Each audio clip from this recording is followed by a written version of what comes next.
Hi guys, welcome back to another video from Team Hamster Racing.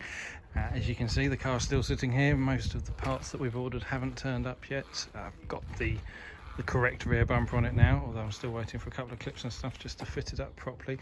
But we won't really be talking about that today, as I haven't actually had much turn up for it yet. So today we're going to talk about this. It's my 25-year-old E36 track day car. But before we get into that, don't forget there's only 1 week still to go on our competition.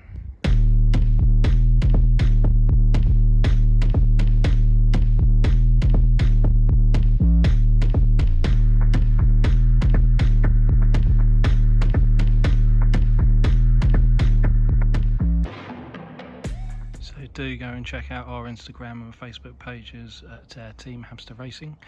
Simply share our post about the Sausage Man, who are our title sponsors for next year, and you too could be in with a chance of getting yourself a very, very nice box of beer. So this is my E36 track day car. It isn't a race car. Lots of people say to me, how is your race car? The 1 Series in the garage is going to be my first race car. The difference mainly being that this was never built to any Motorsport UK or MSA as it was at the time, or FIA rules. So although it's got a cage, it's got harnesses, it's got bucket seats, it's got bigger suspension and semi-slick tyres and a bigger engine and everything else, none of it was ever built within any set of rules. So to actually take it and campaign it in any series, you'd have to do quite a lot of work to it. It's purely been built for fun, to take on race tracks, throw around, have a nice time and go home again in. It is still road legal, it is MOT'd, it is out of the garage now because I have a track day tomorrow, and it will be driving from here to Bedford Autodrome under its own power, hopefully going around all day with no problems and driving home again. I have had it now for just over 10 years, and its first trip out was to the Nürburgring. The madness of youth. We all in our mid to late 20s bought some cheapo cars and set off for the ring. You know, if I knew what I know now, I probably wouldn't have done that one first, if I'm honest, but you know, it was a massive experience. The car was pretty much standard. It started life as a 318 IS with the M44 engine. I basically found the car in a not too dissimilar way to the way I found the 1 Series. It was broken down in a car park, hadn't moved for a couple of years, was covered in moss, and the owner had basically given up on it. I waved a couple of £100 under his nose and the car was mine. Stuck it on a ramp, had a look, see what the problems were. Basically it had run out of fuel, battery was dead, not a lot else. I think I might have put an air mass meter on it. I say this was 10 years ago. We put some brake pads in it, put some silly stripes and things all over it, put some new Avon tyres on it and got on a ferry. And that was one of the most amazing trips of my life, I have to say. It was absolutely brilliant fun.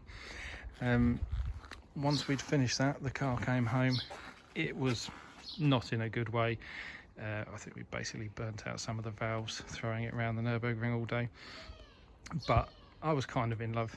The car even then handled really, really nicely, so I started stripping and rebuilt the engine.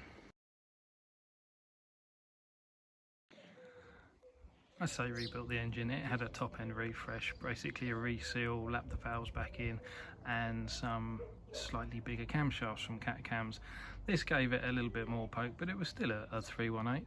But I then spent the next couple of years making the car go round corners and stop as well as possible. So it has had several evolutions over the years, but it got a bigger set of wheels, wider track on it. It has got E46 330 front brakes and E46 328 rear brakes on it. They're about as much as you can fit within a 17-inch wheel. I think anything bigger than a 17 on these looks silly, but also doesn't leave you a lot of sidewall. These are pretty stiff. These are the Nankangs. Handily, pretty much the same tyre that we'll be using on the 1 Series in the race next year. The diff was replaced. It's now got a limited slip diff out of a 328 in it. E36 328 I should say. Cheapo, modified M3 mirrors. Took the sunroof out, literally riveted on a piece of plastic to replace it. So this has all been done very much on a budget. This has only been a hobby car. It's slowly developed a bit of aero. Got an M3 front bumper with splitter on it. Got the M3 DTM rear spoiler, as it was at the time, and just slowly over the years it just became better and better and better, to the point where I felt that I couldn't really improve the way it went around corners anymore. So that's when I decided to start building a bigger and better engine for it.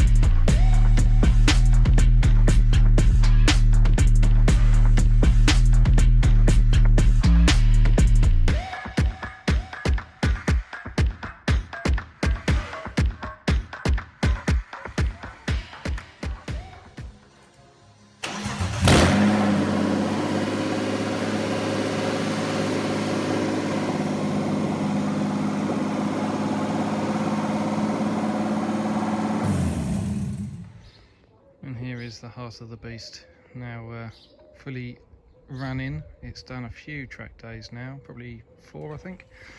So I'll be doing another one tomorrow, and I do have Cadwell Park booked for later in the year as well, which I'm thoroughly looking forward to. I've only done Cadwell once before, and that was a good 8 or 9 years ago.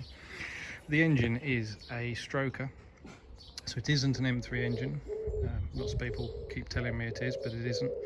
It is an M52b30, so straight out of the 3 Series 328, but I then played around with it quite a lot.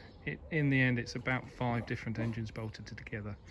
So the crankshaft, pistons and rods are out of an X5, a 3-litre X5, which was the M54 engine. The inlet manifold is off a slightly earlier 325, so off the M50 engine. And then, as you can see, it's got modified coil packs. It's got the oil filter housing off an M3, because that's got take-off pipes for your oil cooler down here, so it has got an oil cooler in it.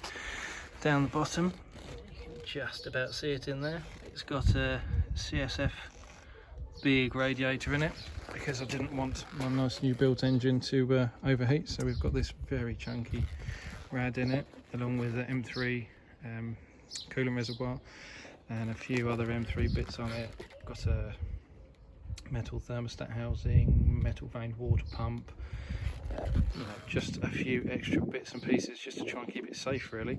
It has been incredibly reliable. I think, to be honest, it's probably overfueling a little bit. I do want to get it remapped in the not too distant future, but as you can imagine, at the moment all funds and time are getting spent on the 1 Series, if not on the van, which is another project that's needed for the race team. So this really has been on the back burner for a couple of years since I built the engine and got that up and running, and then we decided to go racing. So I have done a couple of track days in it, but it really hasn't had the time or attention it needs. So it's getting a couple of days out this year, and then it will be going back under its cover, in fact into another garage that I've got access to, so that I can get on with building the 1 Series here. And then hopefully in a year or so, once the racing's all set up and running, I can then spend a bit more time on this.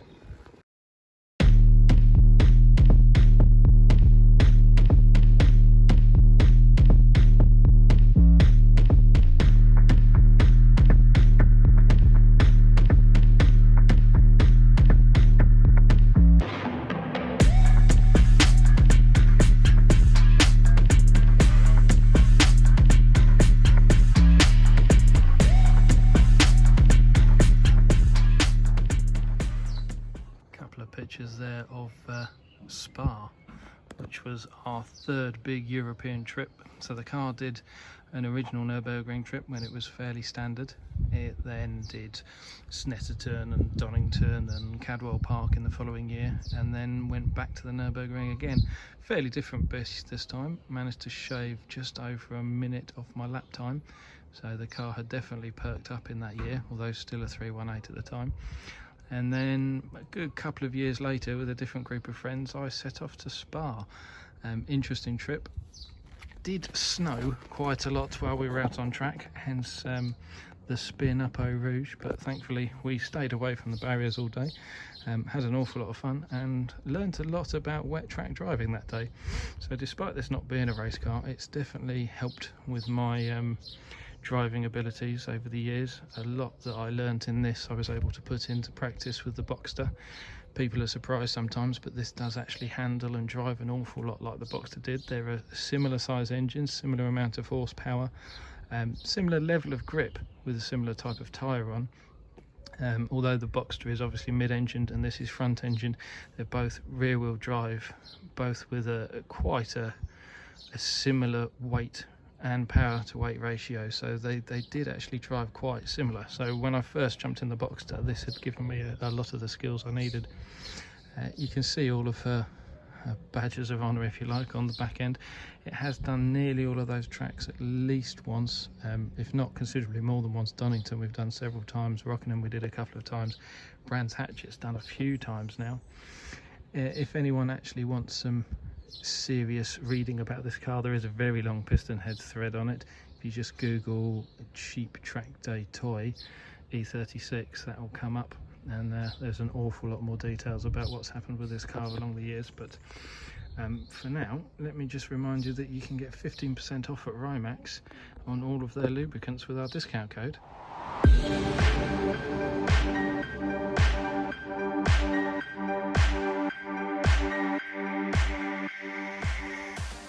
So there we go, guys, that's just a quick walk around my track day car.